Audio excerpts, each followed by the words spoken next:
आदि में परमेश्वर ने आकाश और पृथ्वी की सृष्टि की। परमेश्वर के 3 भाग हैं, परमेश्वर पिता, परमेश्वर पुत्र और परमेश्वर पवित्र आत्मा। और ये तीनों एक हैं, सच्चा और जीवित परमेश्वर। सब तीनों अलग अलग हैं, फिर भी ये तीनों एक हैं।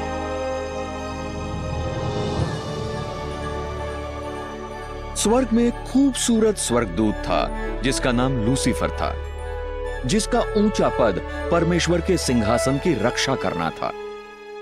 फिर एक दिन घमंड का पाप उसके हृदय में आ गया। वो सर्वशक्तिमान परमेश्वर की तरह बनना चाहता था। लूसीफर ने अपने पागलपन में बहुत सारे स्वर्गदूतों को स्वर्ग पर कब्जा जमाने के लिए अपने साथ मिलने के लिए उकसाया। लेकिन लूसीफर के पास एक बड़ी समस्या थी। वो तो केवल एक सृष्टि किया हुआ प्राणी था। परमेश्वर ने लूसीफर और सारे विद्रोही स्वर्गदूतों को स्वर्ग से निकाल फेंका। ये गिरे हुए स्वर्गदूत दुष्टात्माएं बन गए और लूसीफर शैतान बन गया। वो सब पृथ्वी ग्रह के सभी ओर बस गए, जो शैतान का प्रक्षेत्र बन गई। पृथ्वी एक अद्भुत नाटक का केंद्र बिंदु बन गई। अब मुख्य खिलाड़ियों में से एक को आगे लाने का समय आ गया था।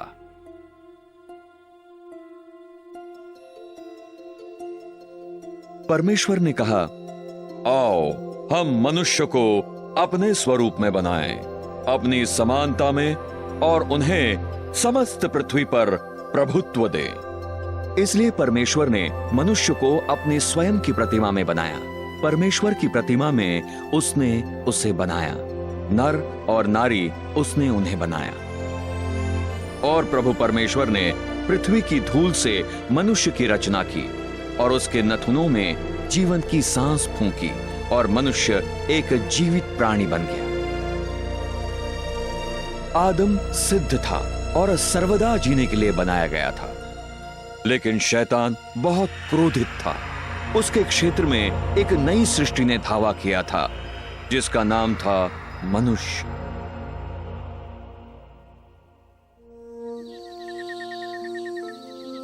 आदम खूबसूरत अदन के बगीचे में रहता था और उसने परमेश्वर पुत्र के द्वारा सृजे हुए सभी पशुओं को नाम दिए।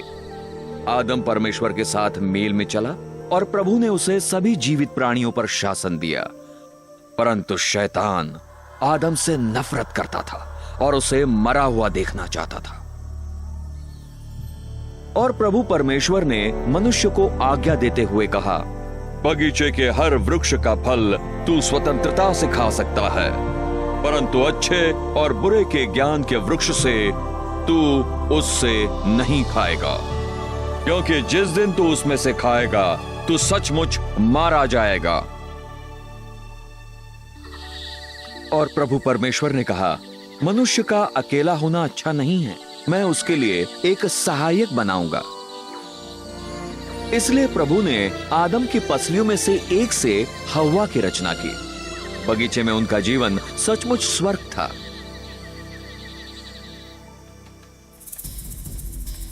जब हव्वा अकेली थी, शैतान उसके पास एक खूबसूरत सांप के रूप में आया।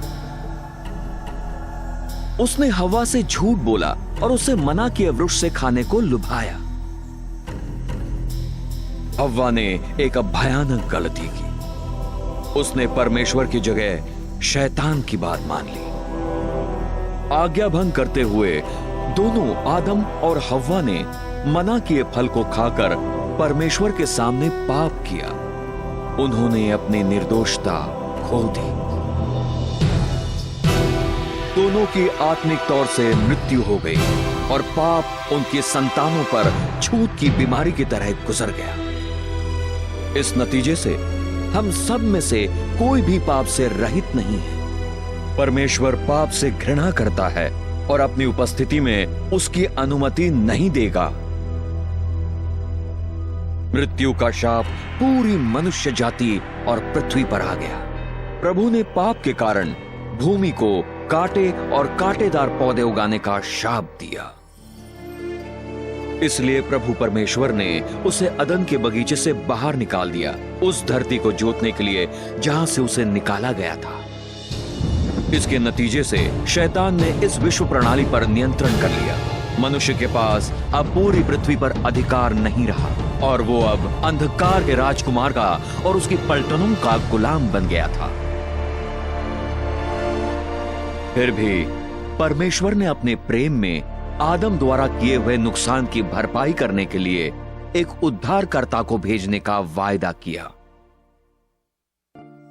आदम और हव्वा के बहुत बच्चे हुए। उनके 2 पुत्रों का नाम कैन और हाबिल था। कैन, जो कि पहला पुत्र था, दुष्ट क्रोध में आकर अपने भाई हाबिल की हत्या कर दी।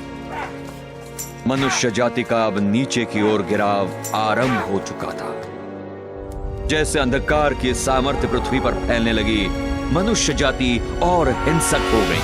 खत्म न होने वाले युद्ध और हत्या, बलात्कार और अति वेदना जैसे निर्दयी कार्य बढ़ते गए। प्रभु के अनुग्रह के बावजूद मनुष्यों के हृदय परमेश्वर के विरुद्ध होते गए, और क्योंकि उनको परमेश्वर का भय नहीं था, मनुष्य जाति अपने दुष्टता के सबसे निचले स्तर पर गिर गई, यहां तक कि अपने बच्चों को शैतान के लिए बलि चढ़ाने लगे। प्रभु से प्रेम करने वाले मनुष्य का मिलना बहुत कठिन था।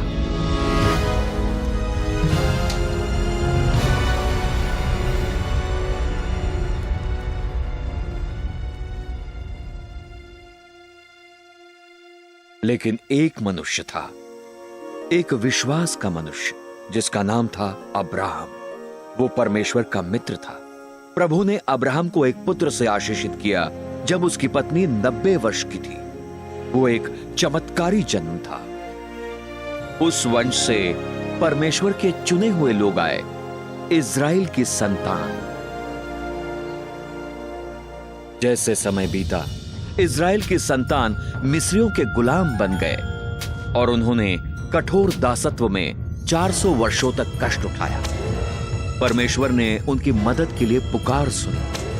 वो उनसे प्रेम करता था और चाहता था कि वो सब उसकी सेवा करें, इसलिए उसने उनको एक उद्धारक भेजा। उसका नाम था मूसा। उसने परमेश्वर का संदेश पृथ्वी के सबसे शक्तिशाली मनुष्य, मिस्र के शासक, सामर्थी फिरौन को दिया। मूसा प्रभु के लिए बोला और पुकारा, मेरे लोगों को जाने दे। लेकिन फिरौन ने इनकार कर दिया। इसलिए परमेश्वर ने फिरौन को हार मानने पर मजबूर करने के लिए मिस्र के विरुद्ध विपत्तियां भेजी। परमेश्वर ने सारे पानी को लहू में बदल दिया। मछलियां मर गई और नदी से दुर्गंध आने लगी। मिस्र के लोग क्रोध में पागल हो रहे थे। वो सब पूरे देश में पानी नहीं पी पा रहे थे।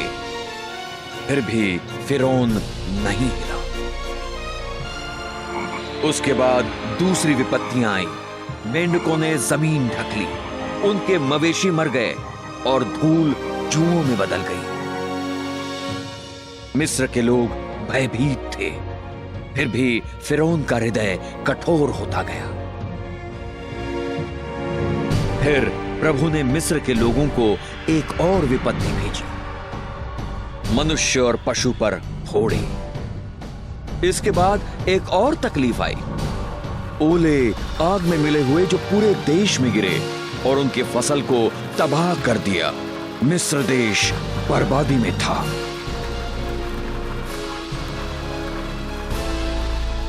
अंतिम महाविपत्ति सारे मिस्र देश के पहिलौठों को मार डालेगी। मूसा ने इज़राइल के संतान को चेतावनी दी कि उन्हें एक मेमने का लहू अपने दरवाजों की चौखटों पर परमेश्वर के अंतिम शाप से बचाव के रूप में लगाना चाहिए। परमेश्वर ने मिस्र का न्याय किया। आधी रात को वह विनाशक के साथ पहिलौठों को मारते हुए देश से गुजरा। लेकिन जब प्रभु ने चौखटों पर लहू देखा, उसने विनाशक को उस घर में प्रवेश करने नहीं दिया। वो वहां से होकर गुजरता था। उस रात हर मिस्र के घर में लाशें थीं। पूरा देश क्रोध में पागल हो गया था। फिरौन का पुत्र भी मर चुका था। भोर से पहले फिरौन ने मूसा को आज्ञा दी कि वो इज़राइल की संतान को लेकर जाए और प्रभु की सेवा करे। तो परमेश्वर के सामर्थी हाथ के नीचे वो निकल पड़े।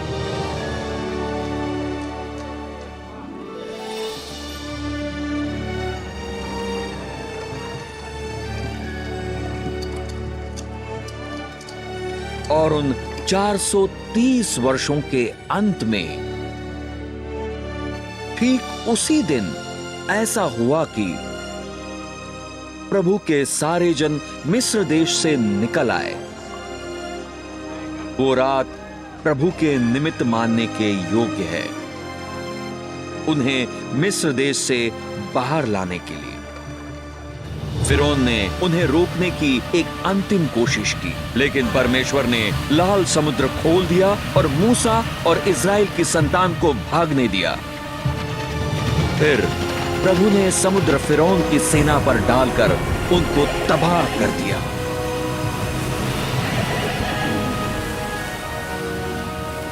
प्रभु ने अपनी महान सामर्थ्य लोगों को दिखाने के लिए अद्भुत आश्चर्य कर्म किए।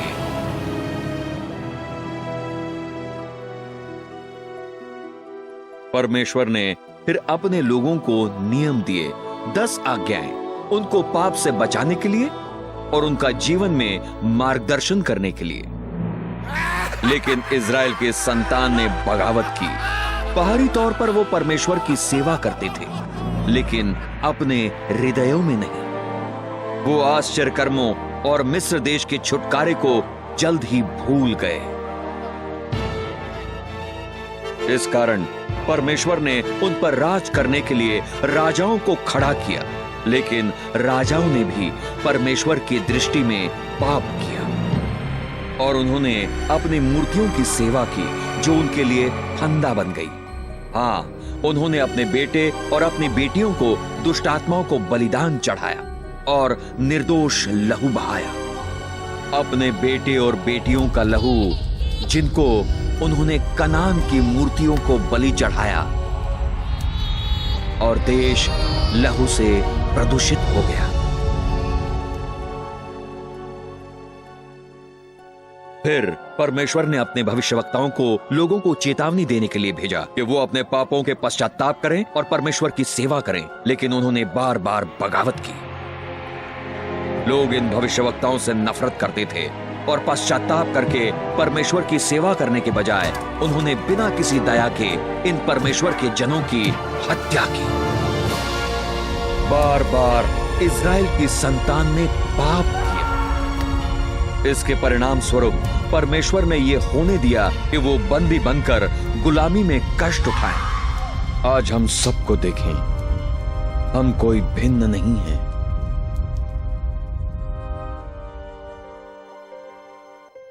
पूरा संसार झूठे लोगों, चोरों, हत्यारों और व्यभिचारियों से भरा है। हमें प्रतिशोध बहुत पसंद है। हम सब पाप के शाप की अधीनता में हैं। पवित्र शास्त्र ऐलान करता है, क्योंकि सबने पाप किया है और परमेश्वर की महिमा से रहित है।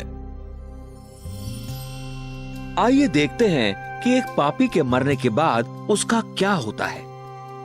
यह मनुष्य सोचता था कि इसके पास सब कुछ था। पवित्र शास्त्रों ने कहा, और मैं अपने प्राण से कहूंगा, प्राण, तेरे पास बहुत वर्षों के लिए संपत्ति है, चैन कर, खा, पी और सुख से रह।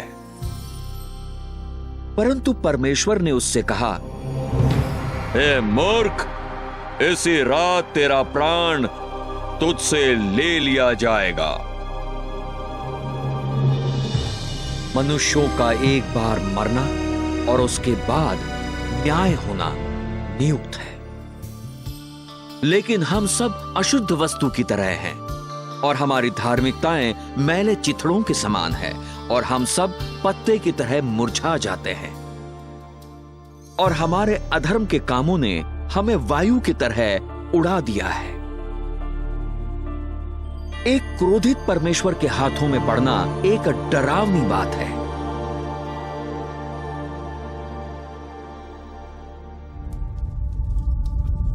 मृत्यु के बाद उसके प्राण को परमेश्वर के भयानक न्याय का इंतजार करने के लिए नरक में ले जाया जाता है, सिर्फ इसलिए क्योंकि उसने परमेश्वर के अनंत जीवन के प्रेम उपहार को अस्वीकार किया।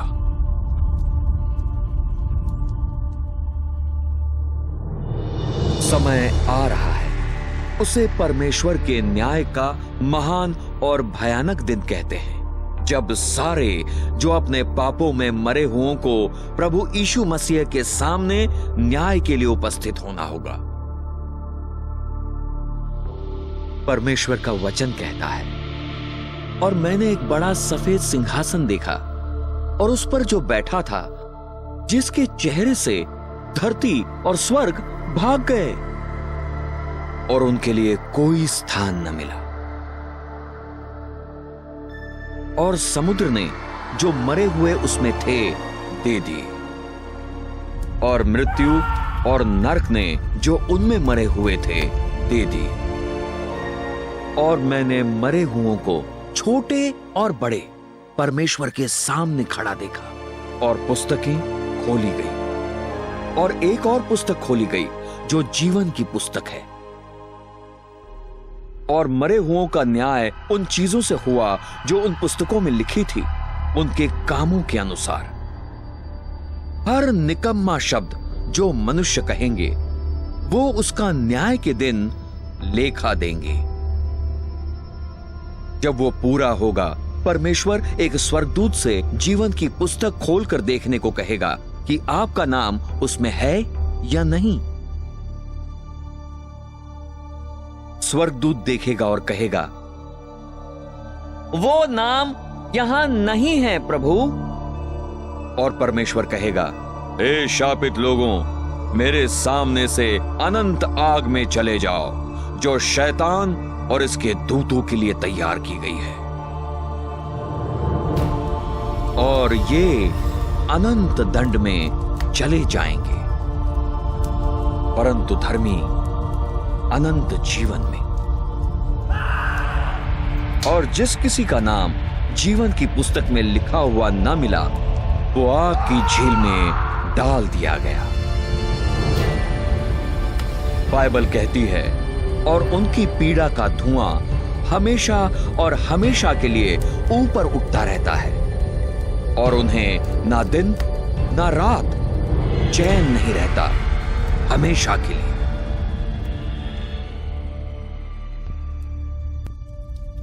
लेकिन परमेश्वर ने अपने महान प्रेम में एक मार्ग तैयार किया, जिससे आप इस भयानक स्थान से बच सकते हैं। वो नहीं चाहता कि कोई नाश हो, बल्कि ये कि सभी पश्चाताप करें।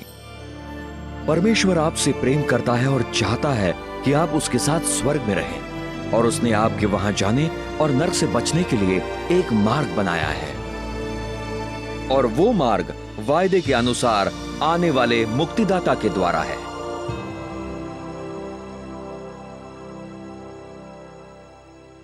यहूदियों ने उसकी उनके मसीहा के रूप में खोज की और सदियों तक प्रार्थना की कि वो आए और उनका उद्धार करें। लगभग मसीह के जन्म से 769 वर्ष पूर्व भविष्यवक्ता यशायाह ने इस्राएल देश से कहा, इसलिए प्रभु तुम्हें खुद चिन्ह देगा। देखो, एक कुंवारी गर्भवती होगी और एक पुत्र जनेगी, और नाम इम्मानुएल होगा, जिसका मतलब है परमेश्वर हमारे साथ है।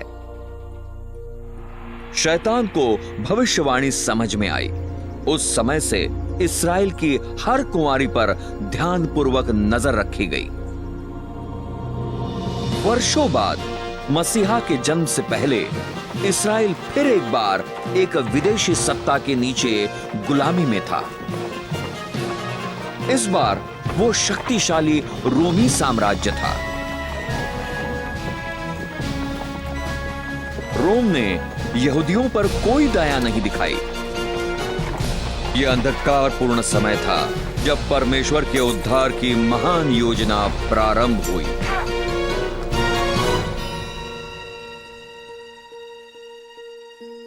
जब जिब्राइल स्वर्ग में ऊंचे ओहदे वाले स्वर्गदूतों में से एक ने पृथ्वी के वायुमंडल में प्रवेश किया, अंधकार की शक्तियां उत्तेजित हो गईं और समझ गईं कि परमेश्वर का कार्यक्रम शुरू हो चुका था। जिब्राइल नाजरत नगर में मरियम से मिलने आया, जो एक कुंवारी थी, उसे एक संदेश देने के लिए जो संसार को हमेशा के लिए बदल देगा। मरियम स्वर्गदूत के प्रकट होने पर चकित हो गई। उसने उससे कहा, देख, तू अपने गर्भ से गर्भवती होगी और एक पुत्र जनेगी और उसका नाम रखेगी यीशु। वो महान होगा और परम प्रधान का पुत्र कहलाएगा और उसके राज्य का अंत ना होगा। और मरियम ने कहा, ये कैसे होगा? मैं तो किसी पुरुष को नहीं जानती। पवित्र आत्मा तुझ पर उतरेगा और परम प्रधान की सामर्थ्य तुझ पर छाया करेगी, इसलिए वो जो पवित्र तुझसे उत्पन्न होगा परमेश्वर का पुत्र कहलाएगा। और मरियम ने जिब्राइल पर विश्वास किया और कहा, मेरे साथ तेरे वचन के अनुसार हो।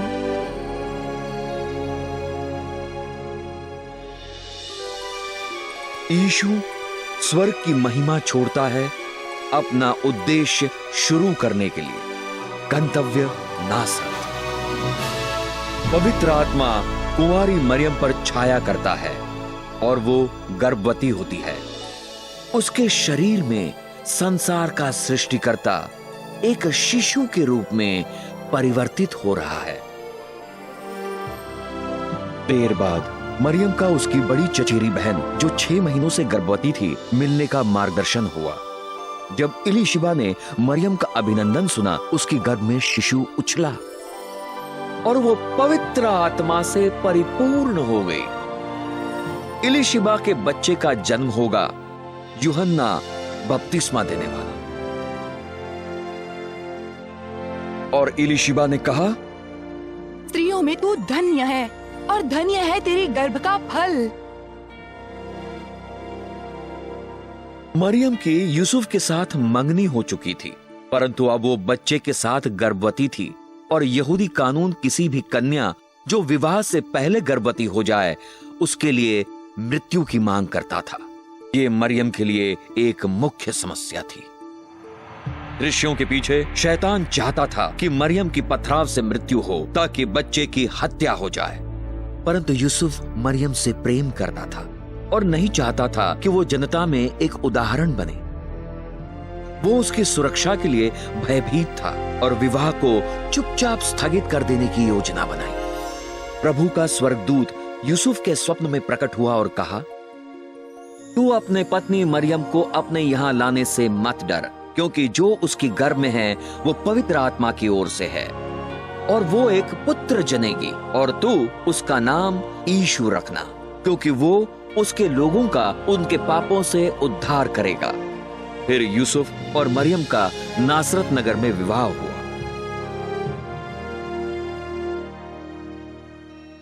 शैतान ने रोम में ऑगुस्तुस कैसर को पूरे संसार पर कर लगाने के लिए उत्तेजित किया। शैतान ने ये बुरे के लिए किया, लेकिन ऐसा करने में उसने बाइबल की भविष्यवाणी पूर्ण करने में सहायता की। यूसुफ और मरियम को बैतलहम की यात्रा करने पर विवश किया, जहां बाइबल कहती है यीशु का जन्म होगा। बैतलहम यूसुफ का भी जन्म स्थान था और ये वो जगह थी जहां उसे कर निर्धारण के लिए नाम दर्ज करना था। मरियम अभी जन्म देने वाली थी। शैतान आशा कर रहा था कि उस लंबी यात्रा पर एक दुर्घटना होगी, लेकिन सब परमेश्वर के नियंत्रण में था और वो अपना पहलौठा पुत्र जनी और उसे लपेटने वाले कपड़ों में लपेटा और उसे चरनी में रखा, क्योंकि उनके लिए सराय में कोई जगह न थी।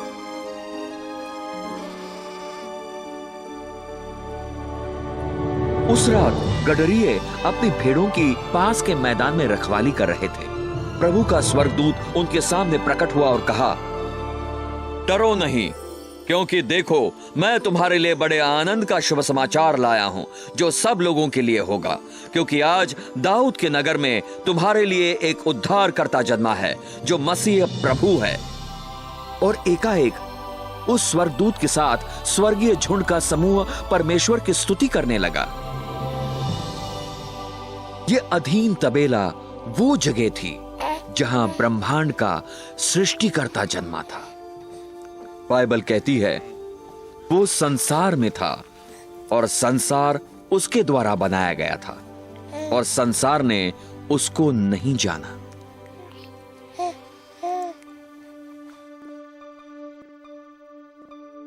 बाइबल यीशु का इस प्रकार वर्णन करती है, आदि में वचन था और वचन परमेश्वर के साथ था और वचन परमेश्वर था।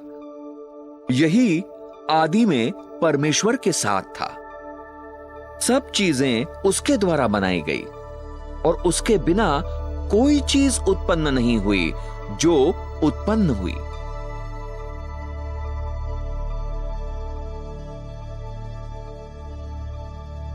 और जब बच्चे के खतना के 8 दिन पूरे हुए, उसका नाम यीशु रखा गया, जो नाम उसके गर्भ में गर्भधारण से पहले स्वर्गदूत द्वारा दिया गया था।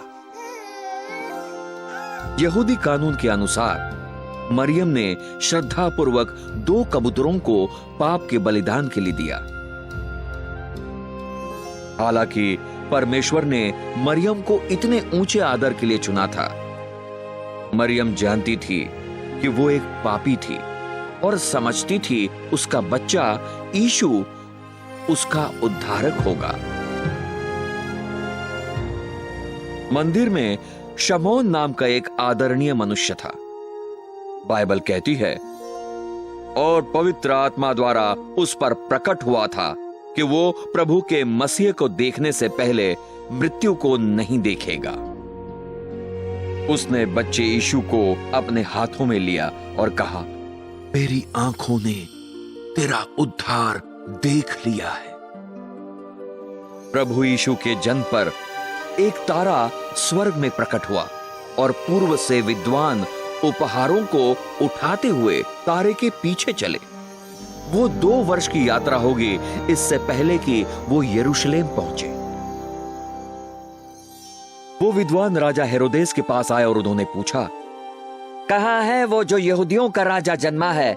क्योंकि हमने उसका तारा पूर्व में देखा है और उसकी आराधना करने आए हैं। और जब हेरोदेस ने ये बातें सुनी, वो व्याकुल हो उठा और पूरा यरूशलेम उसके साथ।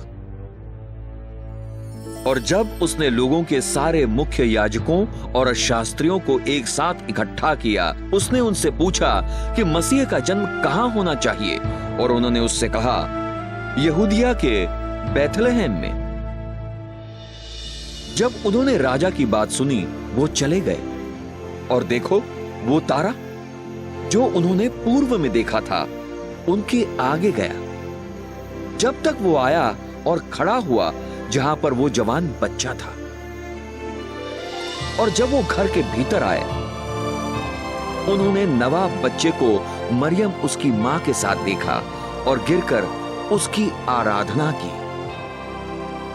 और जब उन्होंने अपने कोष खोले, उन्होंने उसे उपहार भेंट किए, सोना, लोबान और गंधरस।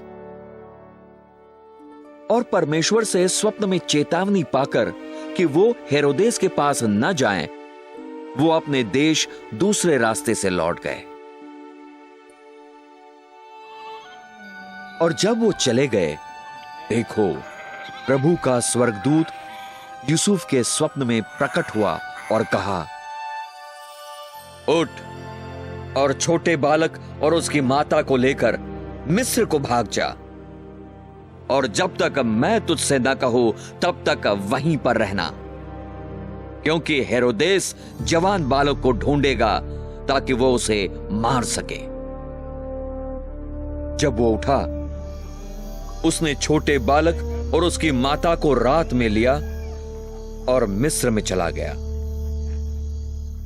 तब हेरोदेस जब उसने देखा कि विद्वानों ने उसके साथ धोखा किया था, अत्यंत क्रोध से भर गया और लोगों को भेजकर बैतलहम और आसपास के स्थानों के सारे बच्चों को मरवा डाला जो 2 वर्ष या कम की आयु के थे, उस समय हिसाब से जो उसने विद्वानों से बड़े ध्यान से पूछताछ की थी।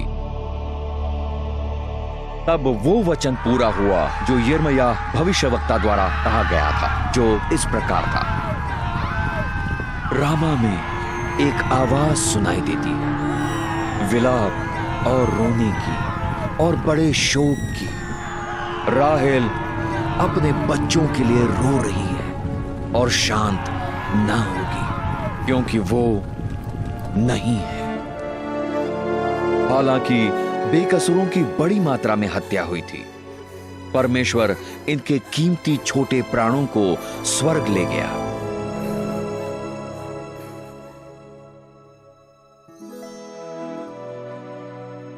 राजा हेरोदेस के मरने के बाद परिवार नासरत में वापस चला गया और वो बालक बड़ा हुआ और आत्मा में बढ़ा, ज्ञान से भरपूर, और परमेश्वर का अनुग्रह उस पर था। अब उसके माता पिता हर वर्ष फसह के पर्व के लिए यरूशलेम जाया करते थे और जब वो 12 वर्ष का था, वो पर्व के रस्म के बाद यरूशलेम गए। फसह के पर्व के समय यीशु समझा कि एक दिन परमेश्वर का मेमना होकर संसार के पापों के लिए उसका बलिदान होगा। ये जिया हुआ सबसे महान जीवन था। पर्व के अंत में उसके परिवार के साथ घर जाने के बजाय यीशु प्रधान मंदिर में विद्वानों के साथ था, दोनों उनकी सुनते हुए और उनसे प्रश्न पूछते हुए। शैतान ने अपने शत्रु को देखा और उसके शब्दों को सुना। विद्वान उसकी समझ और उत्तरों से आश्चर्यचकित हो गए। जवान यीशु व्यवस्था के बारे में इतना कैसे जानता था? यह बड़ा आसान था। अपनी महिमा में 1500 वर्ष पहले उसने खुद सीनै पर्वत पर मूसा को व्यवस्था दी थी। जब यूसुफ और उसकी मां ने यीशु को ढूंढ लिया, वो चकित हो गए और उसकी मां ने उससे कहा, पुत्र, तूने हमारे साथ ऐसा व्यवहार क्यों किया? और उसने उनसे कहा, तुमने मुझे क्यों ढूंढा? क्या तुम नहीं जानते कि मुझे अपने पिता का कार्य करना है? और यीशु ज्ञान और कद में और परमेश्वर और मनुष्य के साथ अनुग्रह में बढ़ता गया। 18 वर्ष बाद यूहन्ना बपतिस्मा देने वाले से पूछा गया कि क्या वो एक भविष्यवक्ता था। उसने उनको उत्तर दिया और कहा, मैं पानी से बपतिस्मा देता हूँ, लेकिन तुम्हारे बीच एक खड़ा है जिसे तुम जानते नहीं। वो है जो मेरे बाद आ रहा है और मुझसे पहले अधिमान्यता है, जिसके जूतों की बंद खोलने के मैं योग्य नहीं हूँ। अगले दिन यीशु, जो अब 30 वर्ष का था, यूहन्ना के पास बपतिस्मा लेने आया। जब यूहन्ना बपतिस्मा देने वाले ने उसे देखा, उसने कहा, देखो परमेश्वर का मेमना जो संसार के पाप को ले जाता है। और यीशु जब उसका बपतिस्मा हुआ, पानी से सीधा बाहर गया और देखो आकाश उसके लिए खुल गया और उसने परमेश्वर की आत्मा का एक कबूतर के रूप में नीचे आते और उस पर उतरते देखा। और देखो आकाश से एक आवाज आई कहते हुए, ये मेरा प्रिय पुत्र है जिसमें मैं बहुत प्रसन्न हूं। तुरंत आत्मा से उसका जंगल में मार्गदर्शन हुआ और वो जंगली जानवरों के साथ था। शैतान द्वारा परीक्षा करता रहा और उसने 40 दिनों तक कुछ नहीं खाया। शैतान की सारी प्रभु से पाप करवाने की कोशिशों के बावजूद वो संपूर्ण रूप से असफल रहा, क्योंकि यीशु सर्वशक्तिमान परमेश्वर है और उसमें कोई पाप नहीं है। जब परीक्षा समाप्त हुई, यीशु ने कहा, दूर हो जा शैतान, क्योंकि ये लिखा है, तू अपने प्रभु परमेश्वर की आराधना करेगा और केवल उसकी ही सेवा करेगा।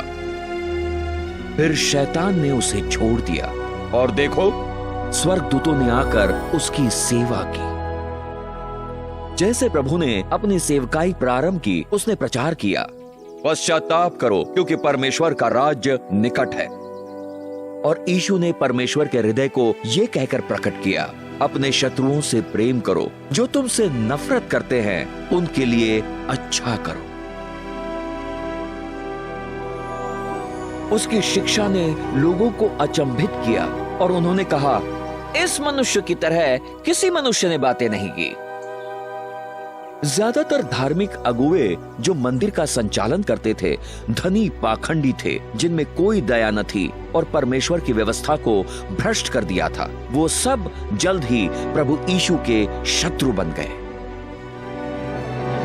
परमेश्वर का मंदिर एक धन बनाने का स्थान बन चुका था, जहां गरीब और निर्दोषों के साथ धोखा किया जाता था। जब यीशु ने ये देखा, क्रोध में उसने एक कोड़ा बनाया और धार्मिक धोखेबाजों को मंदिर से बाहर भगा दिया, सर्राफों के पैसे बिखेर दिए और उनके मेज पलट दिए और कहा, मेरे पिता के घर को व्यापार का घर मत बनाओ।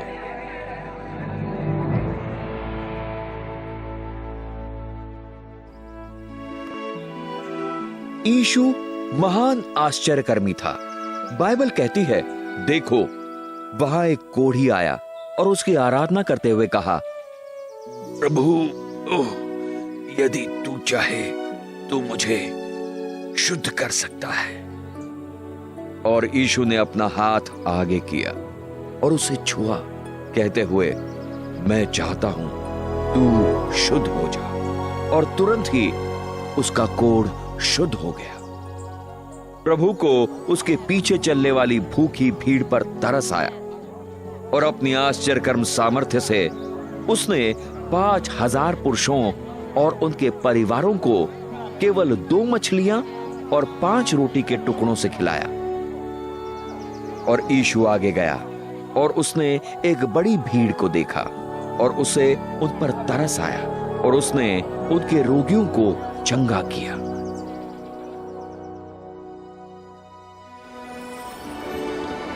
एक रात यीशु ने अपने चेलों को पानी पर चलकर आश्चर्यचकित किया। उसने उनसे कहा, ढाढ़स बांधो, ये मैं हूं, डरो मत। सारी सृष्टि ने परमेश्वर के पुत्र की आज्ञा मानी। यीशु ने ऐलान किया, मैं पुनरुत्थान और जीवन हूं। वो जो मुझ पर विश्वास करता है, यद्यपि वो मरा हो, फिर भी वो जिएगा। अपनी सामर्थ्य के प्रदर्शन में वो लाजर की कब्र के पास आया, जो 4 दिनों से मरा हुआ था, और यीशु ऊंची आवाज में चीखा, लाजर निकल आ। और वो जो मर गया था, कफन से हाथ और पांव में बंधे हुए निकल आया। और ये समाचार सब जगह फैल गया कि यीशु मरे हुओं को भी जीवित कर सकता है। जब संध्या हुई, वो उसके पास बहुत लोगों को लाए जिनमें दुष्ट आत्माएं थी, और उसने आत्माओं को अपने वचन से निकाला और उनके सारे रोगियों को चंगा किया। आम लोग यीशु की प्रशंसा करते थे। उसका सबसे बड़ा विरोध धार्मिक अगुओं से आया। उन्होंने उस पर दोष लगाया, कहते हुए उसकी सामर्थ्य शैतान से आई है।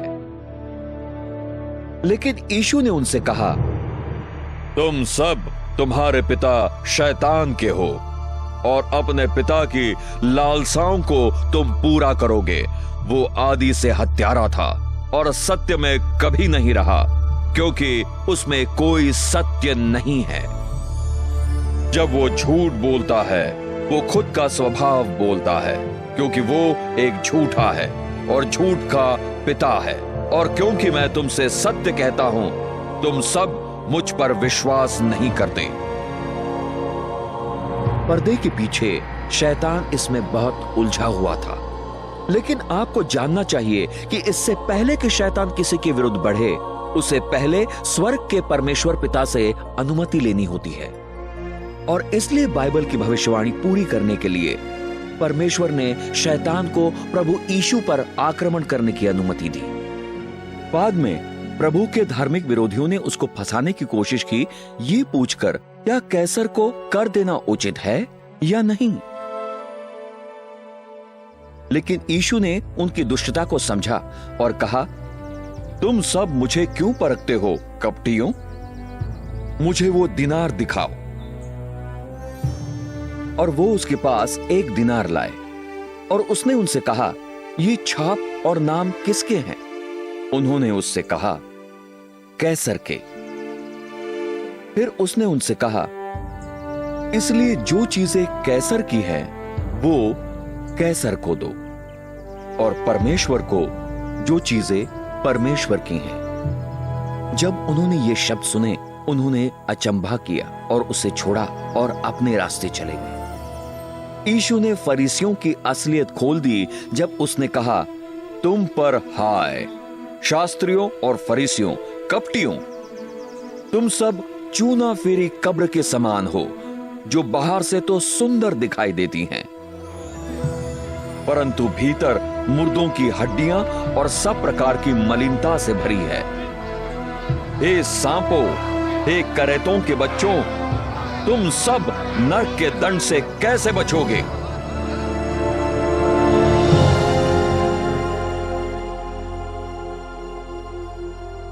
यीशु ने कहा, क्योंकि परमेश्वर ने अपने पुत्र को संसार में इसलिए नहीं भेजा कि वह संसार को दंड की आज्ञा दे, बल्कि ये कि संसार उसके द्वारा उद्धार पाए।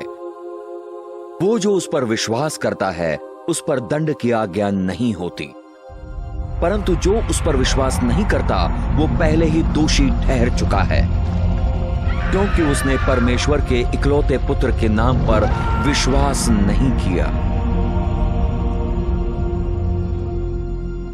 यीशु ने भीड़ से कहा, वो जो मेरा वचन सुनता है और मेरे भेजने वाले पर विश्वास करता है, उसके पास अनंत जीवन है और उस पर दंड की आज्ञा नहीं होती, लेकिन मृत्यु से जीवन में गुजर जाता है। उसमें जीवन था और वो जीवन मनुष्यों की ज्योति था। प्रभु यीशु ने धार्मिक स्थापना में बड़े झटके दिए जब उसने कहा, मार्ग, सत्य और जीवन मैं ही हूं, बिना मेरे द्वारा कोई मनुष्य पिता के पास नहीं आता। उसके द्वारा पूरे विश्व को ऐलान किया कि वही स्वर्ग पहुंचने का एकमात्र मार्ग है। उन शब्दों ने धार्मिक संसार को पलट दिया। वो यीशु से वो शब्द कहने के लिए नफरत करते थे और आज भी बहुत लोग उन शब्दों से नफरत करते हैं। मसीहा की सेवकाई समाप्त होने आ रही थी। भविष्यवक्ता दानियेल ने ठीक उसी दिन की भविष्यवाणी की थी जब मसीहा यरूशलेम में होशन्ना के शोर से प्रवेश करेगा। लेकिन यीशु जानता था कि 1 सप्ताह के भीतर वो चिल्ला रहे होंगे, उसे सूली पर चढ़ाओ। शैतान अपने सबसे बड़े शत्रु की मृत्यु का षड्यंत्र रचने के लिए धार्मिक अगुओं को उकसाने में व्यस्त था। आखिरकार वो यीशु मसीह था जिसने उसे और उसके दूतों को स्वर्ग से बाहर फेंका था। चेले अभी भी यीशु के यरूशलेम में जीत के प्रवेश से उत्तेजित थे, ये विश्वास में कि वो शीघ्र राजा बनेगा। लेकिन फसह भोज के समय यीशु ने समझाया कि वो अपना लहू बहाकर मरने वाला था। यीशु ने कुछ रोटी और दाखरस लिया जो होने वाला था उसके चिन्ह के रूप में। उसने कुछ रोटी तोड़ी जो उसकी देह को दर्शाती थी, जो सूली पर तोड़ी जाने वाली थी। फिर उसने उनको दाखरस दिया जो दर्शाती थी लहू को जो वो बहाने वाला था। इस प्रकार उसके दूसरे आगमन तक रस्म की स्थापना हो गई। खोज के बाद शैतान ने अपनी चाल चल दी। उसने यहूदा इस्करियोती के नाम के चेले का प्रयोग किया इसके शरीर में प्रवेश करके। उसके बाद जो हुआ, उसने यहूदा को इतिहास का सबसे बड़ा विश्वासघातक बना दिया। यहूदा प्रभु को धोखा देने के लिए प्रधान याजकों के पास गया। यहूदा चांदी के 30 टुकड़ों के लिए धार्मिक भीड़ को बिक गया। फिर शैतान इस विश्वास में कि उसकी जीत का समय आ गया था, अंधेरे सामर्थों को यरूशलेम बुलाया यीशु संसार की ज्योति का नाश करने के लिए। उस रात यीशु अपने चेलों को लेकर गतसमनी के बगीचे को गया और उनको छोड़ा ताकि वो अकेले प्रार्थना कर सके। बाइबल कहती है, और वेदना में होकर उसने और सत्यतापूर्वक प्रार्थना की और उसका पसीना मानो लहू की बड़ी बूंदों की तरह जमीन पर गिर रहा हो। यीशु जिसने कोई पाप नहीं किया, ना उसके मुंह में कोई छल पाया गया, पूरे संसार के पापों को अपने ऊपर लेने वाला था।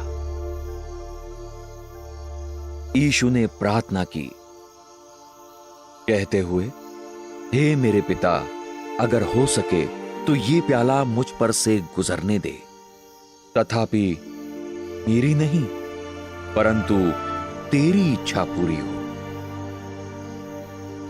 देखो, वो घड़ी आ पहुंची है और मनुष्य का पुत्र पापियों के हाथों में धोखे से पकड़वाया जाता है।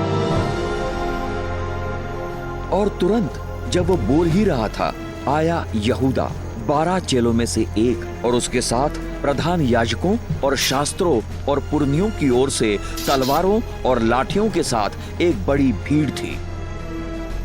यहूदा ने उन्हें एक चिन्ह दिया कहते हुए, जिसे मैं चूम लूं वो वही है, उसे जल्द पकड़ लेना।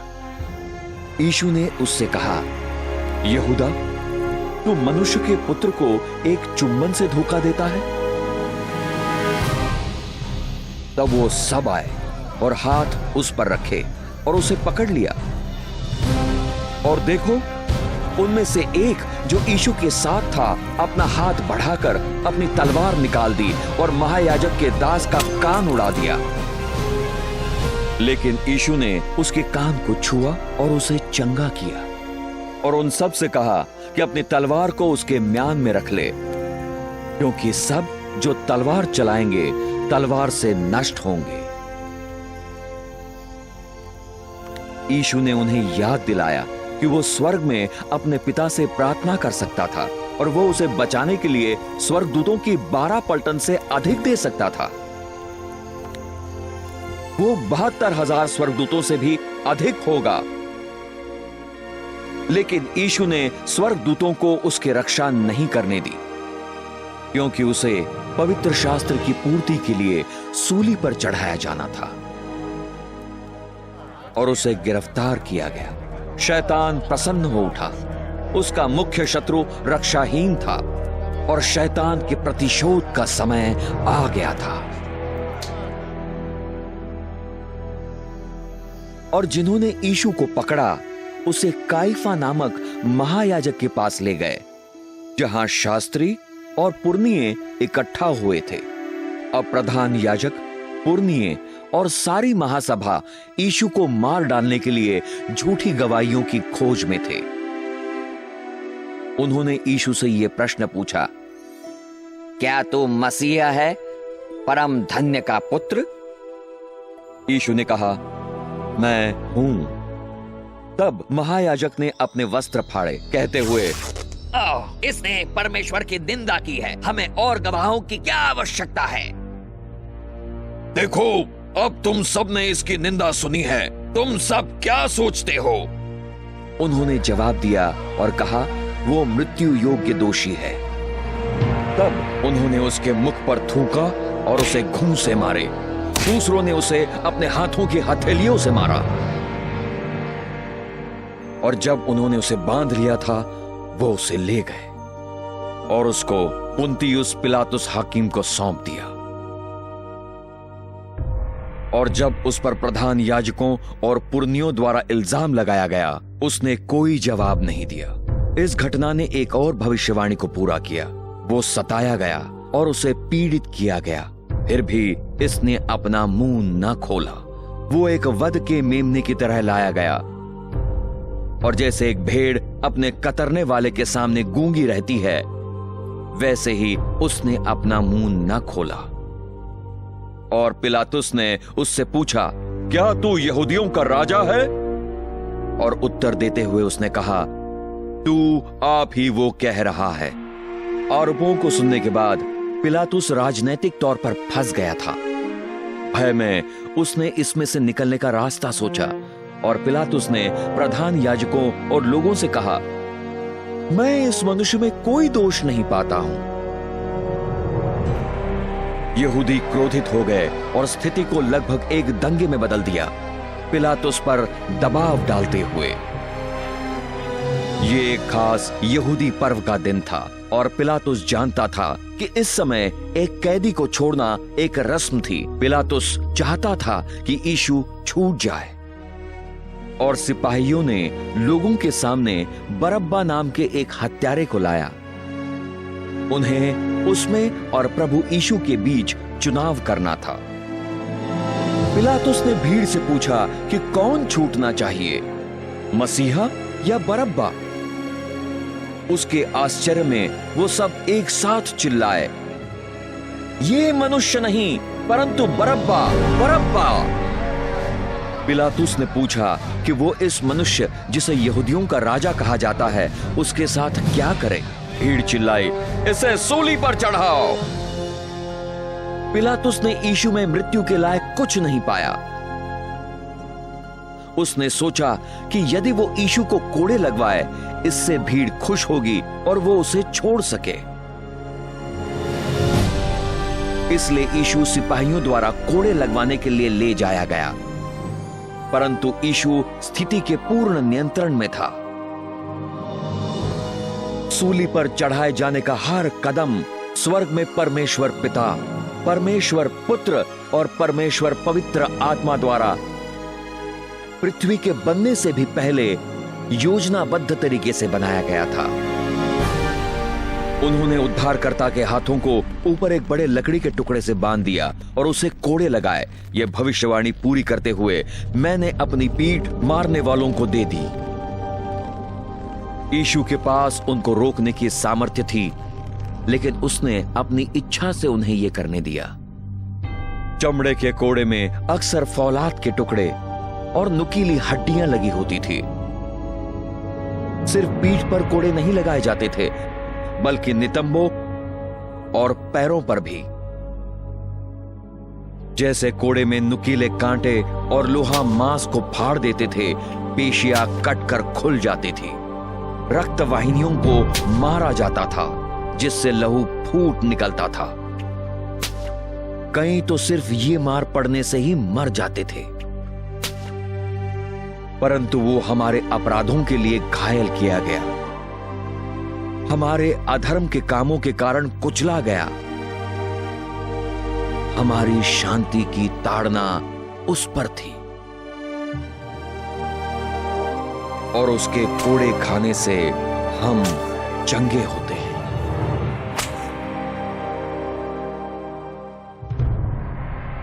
याद है आपको, जब परमेश्वर ने पृथ्वी को पाप के कारण कांटों से शापित किया था, सिपाहियों ने एक जहरीले कांटों का ताज बनाया और उसके सिर पर निचोड़ दिया, जिससे बहुत पीड़ा, सूजन और लहू का बहना उत्पन्न हुआ। यीशु हमारे लिए पाप का बलिदान बनने वाला था। कांटों का ताज पाप की भयानकता को दर्शाता है, और उन्होंने उसके वस्त्र फाड़ दिए और उस पर एक बैंगनी रंग का चोला डाल दिया।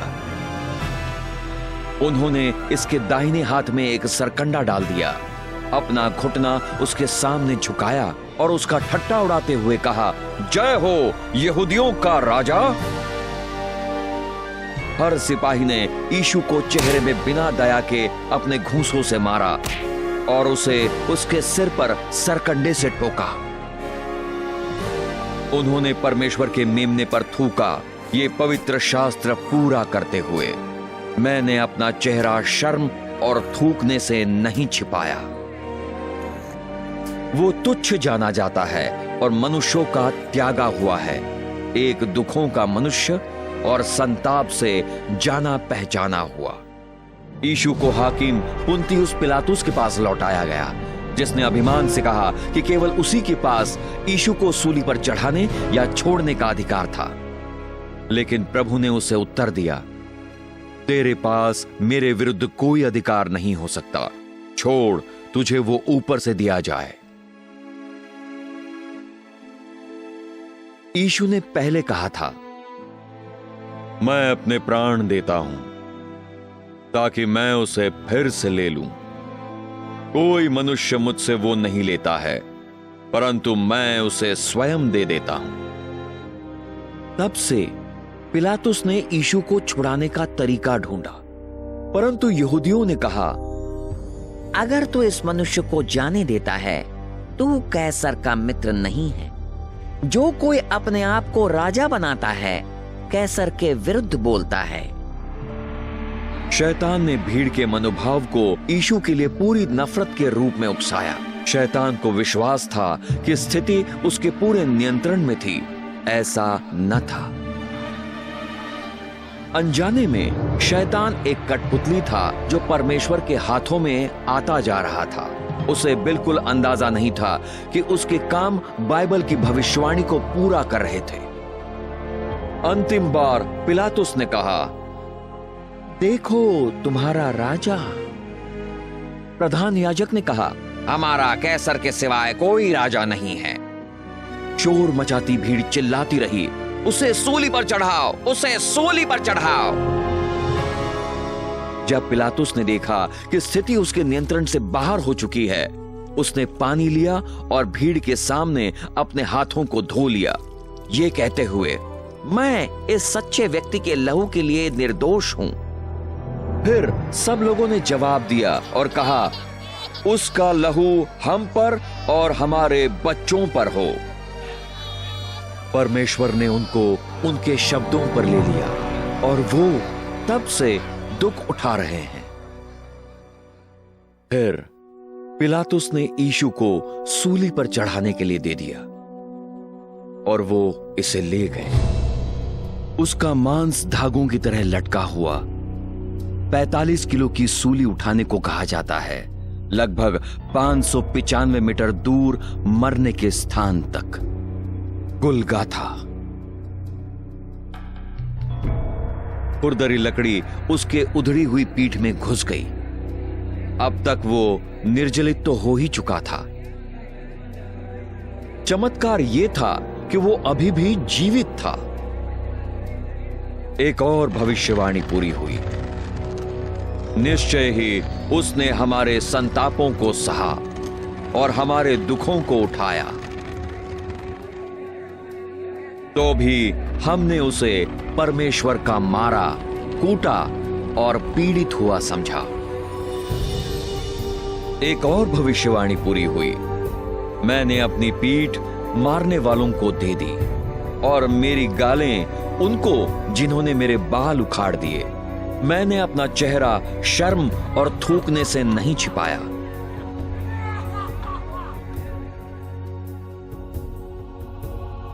परमेश्वर ने प्रेम और करुणा में स्वर्ग छोड़ा, अपनी सृष्टि के अपमान, झूठ और नफरत को सहने और उनके पापों के लिए मरने के लिए।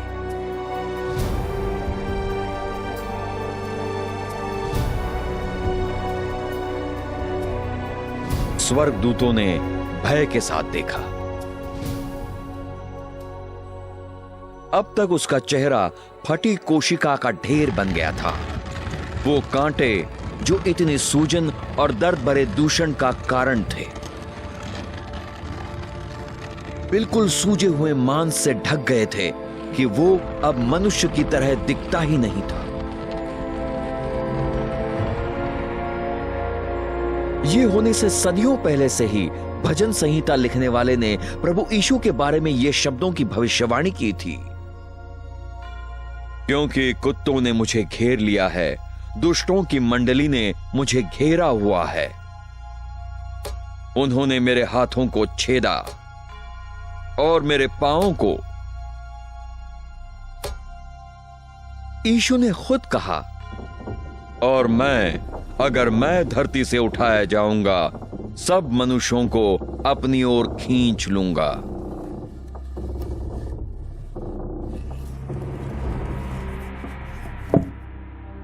इससे बड़ा प्रेम किसी मनुष्य के पास नहीं कि एक मनुष्य अपने मित्रों के लिए अपने प्राण दे। और उसके साथ उन्होंने 2 चोरों को सूली पर चढ़ाया, एक उसके दाहिनी ओर और दूसरा उसके बाईं ओर। और पवित्र शास्त्र की पूर्ति हुई जो कहता है, वो अपराधियों के संग गिना गया। सिपाहियों ने प्रभु के कपड़ों के लिए पंची डाली। नम्र यीशु को पूरी दुनिया को देखने के लिए कपड़े फाड़कर नंगा कर नीचा दिखाया गया। यीशु ने अपने अत्याचारियों की ओर देखा और प्रार्थना की, पिता, इन्हें क्षमा कर, क्योंकि ये नहीं जानते वे क्या कर रहे हैं। देखने वालों ने कहा, बचा अपने आप को और सूली से नीचे आ। उसी तरह प्रधान याजकों ने शास्त्रियों के साथ आपस में ठट्टा उड़ाते कहा, उसने दूसरों को बचाया, वो खुद को नहीं बचा सकता। मसीह इज़राइल का राजा सूली से अभी उतरे ताकि हम देख सकें और विश्वास कर सकें।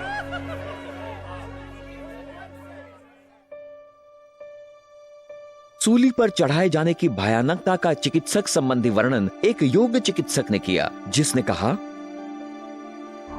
यह सबसे अत्यंत पीड़ा देने वाली मौत थी जिसका एक मनुष्य सामना कर सकता है। उसे सांस लेने के लिए अपने आप को सहारा देना पड़ा। भयंकर दर्द जो कीलों से कलाई की मध्य नस को लगने से होता है, उसके हाथों को तड़का देता है, उसके मस्तिष्क और उसके रीढ़ में। कील जो उसके पैर के घुटिका और पांव के अंगूठे के बीच की हड्डियों से जल कर जाती है, उसके शरीर को सीधा करती है। फिर उसके पांव की मांसपेशियां मुड़ती हैं और उसके शरीर को नीचे की ओर खींचती हैं, उसको सूली की तरफ पीटते हुए। हवा अंदर ली जाती है, लेकिन जब तक कार्बन डाइऑक्साइड का फेफड़ों और खून में गठन शरीर की मरोड़ों को दूर करने के लिए सांस को उकसाता नहीं, बाहर नहीं निकाली जा सकती।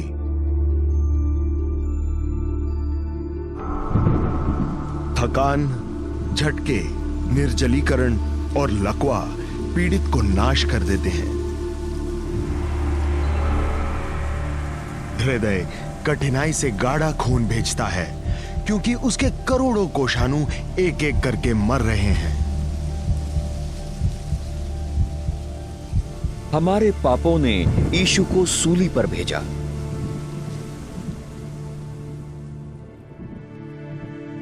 जैसे बहुत से लोग तुझ पर चकित हुए, क्योंकि उसका चेहरा किसी भी मनुष्य से अधिक बिगड़ा हुआ था और उसका रूप मनुष्यों के पुत्रों से भी अधिक। ये इतिहास को पलटने वाला क्षण था। इस दिन की तरह कोई दिन नहीं हुआ था,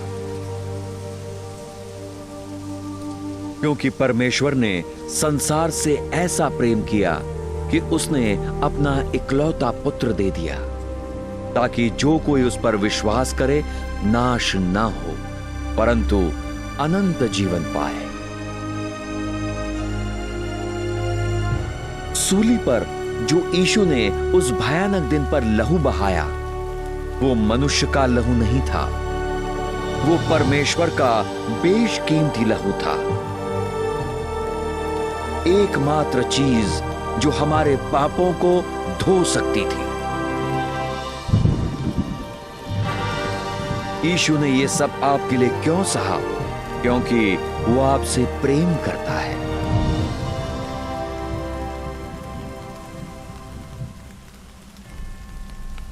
आसमान काला हो गया, क्योंकि परमेश्वर पिता पाप पर नहीं देख सकता था। यीशु ने मनुष्य जाति का पाप अपने ऊपर ले लिया, जिसमें हर बुरे विचार और काम शामिल थे, और क्रूर सूली पर भयानक कीमत चुकाई। और यीशु चीखा, मेरे परमेश्वर, तूने मुझे क्यों त्याग दिया है? देखो परमेश्वर का मेमना जो संसार के पाप को ले जाता है। उसके मरने के ठीक पहले प्रभु चीखा, वो पूरा हुआ। हमें बचाने के लिए सारा काम पूरा हो चुका था। और फिर यीशु ऊंची आवाज में चीखा। उसने कहा, पिता, तेरे हाथों में मैं अपनी आत्मा सौंपता हूं। और ऐसा कहने के बाद उसने अपनी आत्मा दे दी। सूली पर बलिदान फिर कभी दोहराया नहीं जाएगा। यह निश्चित करने के लिए कि वो मर चुका था, एक सिपाही ने प्रभु की पसली पर एक भाला डाला और लहू और पानी निकल आया। और जब शतपति ने, जो उसके सामने खड़ा था, ये देखा कि उसने इस प्रकार चीखकर अपनी आत्मा दे दी, उसने कहा, सचमुच ये मनुष्य परमेश्वर का पुत्र था। उसकी मृत्यु के बाद देह को सूली से उतारा गया और मखमल के कपड़े में लपेटकर उधार लिए हुए कब्र में रखा गया। बड़ी अनिश्चितता ने यरूशलेम को जकड़ लिया। प्रभु यीशु मर चुका था। यहूदा ने अपने आप को फांसी लगा दी थी और चेले अपनी जान बचाने के डर से छिपे हुए थे। सब कुछ आशाहीन लग रहा था। चेले अपने अविश्वास में भूल गए थे कि यीशु ने कहा था कि वो फिर जी उठेगा। तब वो हो गया। सारे समय की सभी घटनाओं से सबसे महान घटना। कब्र में 3 दिनों बाद परमेश्वर की महिमा फूट निकल आई और सूली पर चढ़ाया हुआ संसार को अनंत जीवन की आशा देते हुए फिर मरे हुओं में से जी उठा।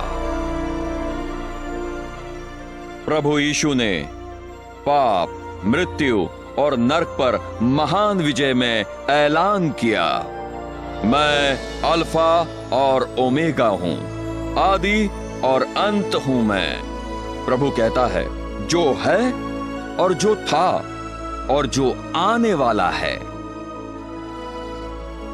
सर्वशक्तिमान, मैं वो हूं जो जीवित है और मर चुका था, और देखो मैं हमेशा के लिए जीवित हूं।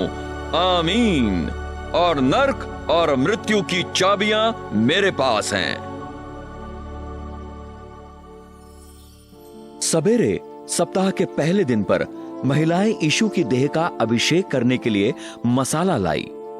उनका एक स्वर्गदूत ने सत्कार किया, जिसने कहा, तुम सब मत डरो, मैं जानता हूं कि तुम सब यीशु जो सूली पर चढ़ाया गया था उसे ढूंढती हो। वो यहां नहीं है, वो अपने वचनानुसार जीवित है। जल्दी जाओ और उसके चेलों से कहो। शैतान का राज्य टुकड़ों में बिखर गया था। अपने पागलपन में शैतान हार चुका था। एक पुनर्जीवित मसीह का मतलब था शैतान के दिनों की गिनती शुरू हो चुकी थी। शैतान ने सर्वशक्तिमान परमेश्वर की शक्ति को कम समझा। अगर उसे यह पता होता, वो कभी प्रभु को सूली पर नहीं चढ़ाता।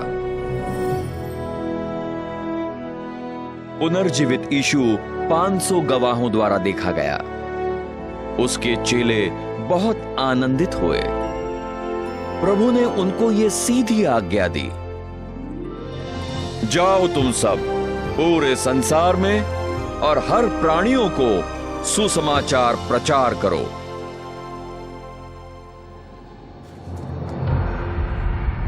अब ध्यान से देखें और अरबों पर अरबों को देखें जो अपने पापों में मर गए। यीशु ने इन लोगों से इतना प्रेम किया कि उसने स्वर्ग छोड़ा और उनको नरक और न्याय की चेतावनी दी। उसने अपना बेशकीमती लहू बहाया, परमेश्वर का लहू, उनके पापों को धो देने के लिए। वो मरा और मरे हुओं में से जी उठा, लेकिन इन लोगों में से किसी ने उस पर विश्वास नहीं किया। इनमें से किसी ने भी यीशु को अपना प्रभु और उद्धारकर्ता नहीं बनाया। जीवन चुनने के बजाय उन्होंने मृत्यु को चुना। इसलिए यीशु सर्वशक्तिमान परमेश्वर और अंतिम न्यायी होते हुए उन सबको इधर उनकी दूसरी मृत्यु में भेजना पड़ा। परमेश्वर के नाम में, इससे पहले कि बहुत देर हो जाए, इससे पहले कि आप मरें,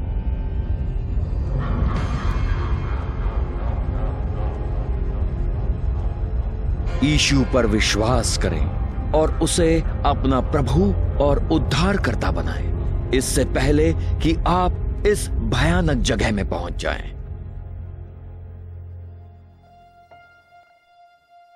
अपने स्वर्ग लौटने से पहले यीशु ने यह अद्भुत वायदा किया उन सब से जो उसे ग्रहण करते हैं। तुम्हारा मन व्याकुल ना हो। तुम सब परमेश्वर पर भरोसा करते हो, मुझ पर भी भरोसा करो। मेरे पिता के घर में बहुत से रहने के स्थान हैं। अगर ऐसा ना होता मैं तुम्हें कह देता। मैं जाता हूं और तुम्हारे लिए एक स्थान तैयार करता हूं। और अगर मैं जाता हूं और तुम्हारे लिए एक स्थान तैयार करता हूं, मैं फिर आऊंगा और तुम्हें अपने साथ स्वीकार करूंगा, ताकि जहां मैं हूं वहां तुम सब भी हो। यीशु ने ऐलान किया कि स्वर्ग में और पृथ्वी में सारी सामर्थ्य मुझे दे दी गई है। फिर वो बादलों में स्वर्ग में उठा लिया गया। प्रिय दर्शक, ये बताई हुई सबसे महानतम कहानी है। यीशु सचमुच संसार की ज्योति है। अगर आप यीशु को खोते हैं, आप स्वर्ग के मार्ग को खोते हैं। उसने स्वयं कहा, मैं मार्ग, सत्य और जीवन हूं। बिना मेरे कोई मनुष्य पिता के पास नहीं आ सकता। कि यदि तू अपने मुख से प्रभु यीशु का अंगीकार करे और अपने हृदय में विश्वास करे कि परमेश्वर ने उसे मरे हुओं में से जीवित किया है, तो उद्धार पाएगा। हालांकि शैतान एक हारा हुआ शत्रु है, परमेश्वर ने उसे इस संसार की व्यवस्था पर राज करने की आज्ञा दी है, जो कि पूरी तरह भ्रष्ट है। शैतान का उद्देश्य लोगों के हृदयों और मनों को सुसमाचार की ओर अंधा कर देना है। करोड़ों धोखा खाते हैं। धर्म आपके प्राण को नष्ट करने के लिए शैतान के मार्गों में से एक है, लेकिन यीशु आपके प्राण को बचाने आया। शैतान ने कई लोगों को बुद्ध की शिक्षाओं के पीछे चलने को लगाया है, लेकिन बुद्ध मर चुका है। वो किसी को बचाने में शक्तिहीन है, क्योंकि वो सिर्फ एक मनुष्य था। प्राचीन मूर्ति पूजक धर्म अष्टार्ते, जो स्वर्ग की रानी के नाम से जानी जाती थी, की आराधना करते थे। आज करोड़ों रोमी कैथोलिक अनजाने में इसी देवी की मूर्ति की कुंवारी मरियम के रूप में आराधना करते हैं। परमेश्वर स्वयं अपने पवित्र वचन में आज्ञा देता है, शापित है वो मनुष्य जो कोई भी खोदी हुई या ढली हुई मूर्ति बनाता है। तो अपने आप को उनके सामने नहीं झुकाएगा, ना उनकी सेवा करेगा। ये परमेश्वर की दृष्टि में एक घृणा की बात है। शैतान की उत्तम उपलब्धियों में से एक है इस्लाम। इतिहास ये सिद्ध करता है कि अल्लाह मध्य पूर्व के चंद्र देवता के अलावा कुछ नहीं था। मोहम्मद का नरक में जाना निश्चित था जब उसने यीशु मसीह को अपने प्रभु और उद्धारकर्ता के रूप में अस्वीकार किया। शैतान ने मनुष्य जाति को करोड़ों झूठे देवताओं की आराधना करने में लगाया है। अपनी दुष्ट कल्पना में मनुष्य ने कीड़े मकोड़ों से चट्टानों तक, नदियों, हाथों से बनाई हुई मूर्तियां और खुद शैतान की आराधना की है। यीशु के पीछे चलने के लिए आपको अपने सारे झूठे देवताओं को त्यागना होगा और सिर्फ उसके पीछे चलना होगा। आग की झील अंतिम स्थान है उन लोगों के लिए जिन्होंने प्रभु यीशु मसीह को अपने व्यक्तिगत उद्धारकर्ता के रूप में अस्वीकार किया। उनके लिए अब बहुत देर हो चुकी है, लेकिन आप क्या करेंगे? अगर आप यीशु को ग्रहण करेंगे, ये एक अद्भुत नए जीवन की शुरुआत होगी। परमेश्वर आपको आशीषित करेगा और आपके पूरे जीवन को बदल देगा और आपको एक नया हृदय देगा। आपकी सारी समस्याएं चली नहीं जाएंगी, लेकिन वो आपके बोझ आपके लिए उठाएगा। अपनी सारी चिंता उस पर डाल दो, क्योंकि उसको तुम्हारा ध्यान है। लेकिन सबसे अच्छा भाग तब आएगा जब आप मृत्यु के बाद अपने अद्भुत उद्धारकर्ता के सामने खड़े होंगे और वो आपसे कहेगा, शाबाश अच्छे और आज्ञाकारी दास, अपने प्रभु के आनंद में प्रवेश करो। परमेश्वर आपसे प्रेम करता है और आपका यहां मार्गदर्शन किया ताकि आप एक जलते हुए नरक से बच जाएं। अगर आप चाहते हैं कि यीशु आपके हृदय में आए, तो आपको उससे मांगना होगा। इन शब्दों को पूरे मतलब के साथ दोहराएं। प्रभु, मैं जान गया हूं कि मैं एक पापी हूं और मुझे क्षमा की आवश्यकता है। मैं विश्वास करता हूं कि मसीह मेरे लिए मरा और मरे हुओं में से जी उठा। यीशु, मैं अब पश्चाताप करता हूं। मैं पाप से फिरने के लिए तैयार हूं। कृपया मेरे हृदय में आए। मैं अपने उद्धार के लिए केवल तुझ पर भरोसा करता हूं। मुझे अनंत जीवन के शब्द सुनने और स्वीकार करने दिया, इसके लिए धन्यवाद। यीशु के नाम में आमीन।